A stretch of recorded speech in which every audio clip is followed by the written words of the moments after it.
Well, in other world news now, the British government has agreed to hand over sovereignty of the Chagos Islands after more than half a century.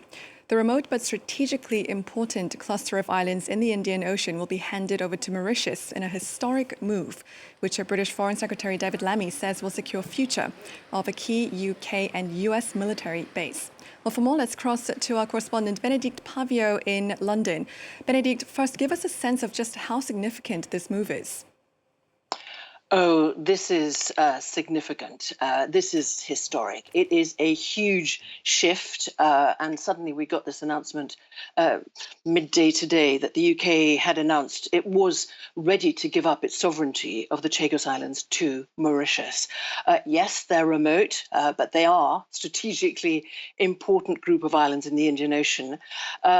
This deal has really been reached after years of, some say fractious, others say more politely, possibly difficult negotiations between the two countries.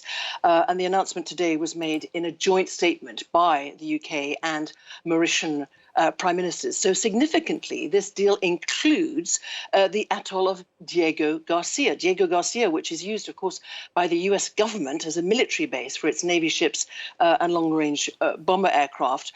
But we've learned that also significantly, the US-UK base will remain on Diego Garcia. The UK will ensure operation, we understand, of the military base for an initial period of 99 years. So what's next and what is important to add is that the deal is still subject to a treaty being agreed, but both countries have promised already to complete it as quickly as possible. And they talk about really resolving finding a peaceful resolution of disputes and the rule of law. Both prime ministers talked about that, both the newish Prime Minister Keir Starmer here in the UK and Mauritius Prime Minister Pravin Jugnauth.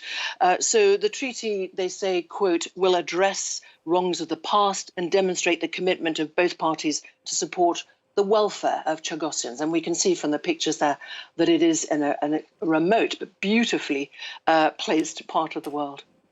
Now, these negotiations have been going on for years now. So why has the UK made the decision now?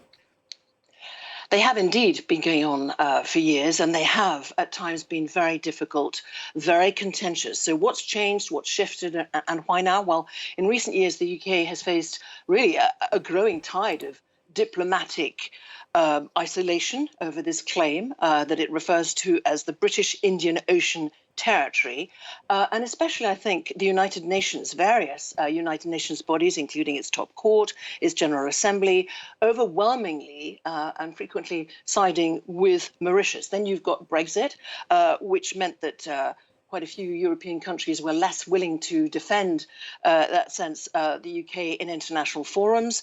But until recently, the UK insisted that Mauritius itself had no legitimate claim to the islands.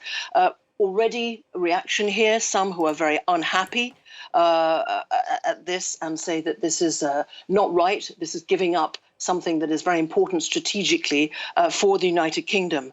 And the timing is significant with a looming Trump presidency, certainly, and at a very big turmoil in international affairs, not least Ukraine and the Middle East. I think that the UK and this new government is trying to win support in different bodies and different countries across the world. So I think this is also about gaining allies. All right, thank you very much for that. Benedicte Paviot reporting for us there in London.